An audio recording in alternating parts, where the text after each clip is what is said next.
اللہ الرحمن الرحیم۔ السلام علیکم۔ حضرت عبداللہ بن عمر رضی اللہ تعالیٰ نے فرمایا کہ ہم لوگ رسول اللہ صلی اللہ علیہ وآلہ وسلم کے ساتھ ایک سفر میں تھے۔ ایک اعرابی آپ صلی اللہ علیہ وآلہ وسلم کے پاس آیا۔ آپ نے اس کو اسلام کی دعوت دی۔ اس اعرابی نے سوال کیا کہ کیا آپ کی نبوت پر کوئی گواہ بھی ہے؟ آپ صلی اللہ علیہ وآلہ وسلم نے ارشاد فرمایا کہ ہاں، یہ درخت جو میدان کے کنارے پر ہے میری نبوت کی گواہی دے گا۔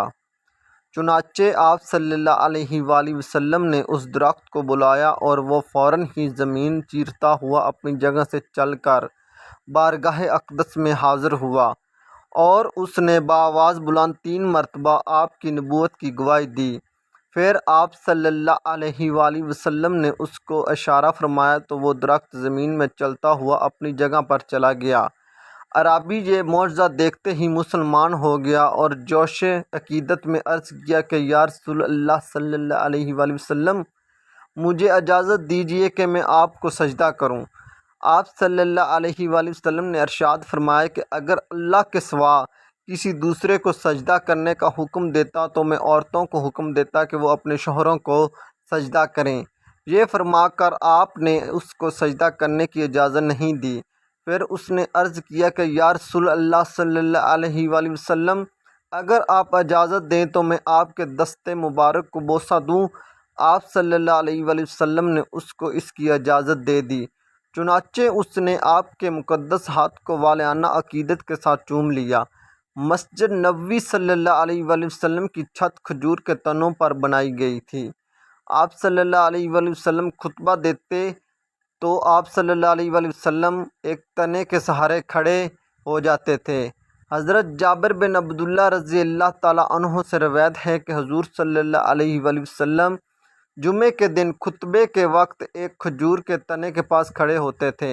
ایک انصاری عورت نے پیشکش کی، اے اللہ کے رسول، کیا ہم آپ صلی اللہ علیہ وآلہ وسلم کے لیے ایک ممبر نہ بنا دیں جس پر آپ صلی اللہ علیہ وآلہ وسلم نے وعظ کے وقت بیٹھا کریں، کیونکہ میرے پاس ایک غلام بڑھئی ہے۔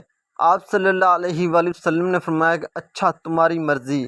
اس عورت نے آپ صلی اللہ علیہ وآلہ وسلم کے لیے جاؤں کے درخت سے 3 سیڑھیوں والا ایک ممبر تیار کروا دیا۔ تو جمعے کے دن جب حضور صلی اللہ علیہ وآلہ وسلم اس ممبر پر بیٹھے تو اس کھجور کے تنے سے رونے کی آواز آنے لگی، جس پر ٹیک دے کر آپ صلی اللہ علیہ وآلہ وسلم پہلے خطبہ دیا کرتے تھے۔ یہ دیکھ کر آپ صلی اللہ علیہ وآلہ وسلم ممبر پر سے اترے اور اسے پکڑ کر اپنے سینے سے لگا لیا۔ اس وقت بھی وہ لکڑی اس چھوٹے بچے کی طرح سسکیاں بھر رہی تھی جسے چپ کرانے کی کوشش کی جاتی ہے۔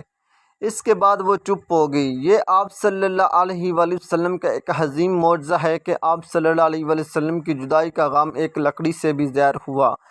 آخر آپ صلی اللہ علیہ وآلہ وسلم نے اس لکڑی کو سینے سے لگایا، تب جا کر اس کا رونا بند ہوا۔ اس طرح حضرت جابر رضی اللہ تعالیٰ عنہ کہتے ہیں کہ سفر میں ایک منزل پر حضور اقدس صلی اللہ علیہ وآلہ وسلم استنجا فرمانے کے لیے میدان میں تشریف لے گئے، مگر کہیں کوئی آڑ کی جگہ نظر نہیں آئی۔ ہاں، البتہ اس میدان میں 2 درخت نظر آئے جو ایک دوسرے سے کافی دوری پر تھے۔ آپ صلی اللہ علیہ وآلہ وسلم نے ایک درخت کی شاخ پکڑ کر چلنے کا حکم دیا تو وہ درخت اس طرح آپ کے ساتھ چلنے لگا جس طرح مہار والا اونٹ مہار پکڑنے والے کے ساتھ چلنے لگتا ہے۔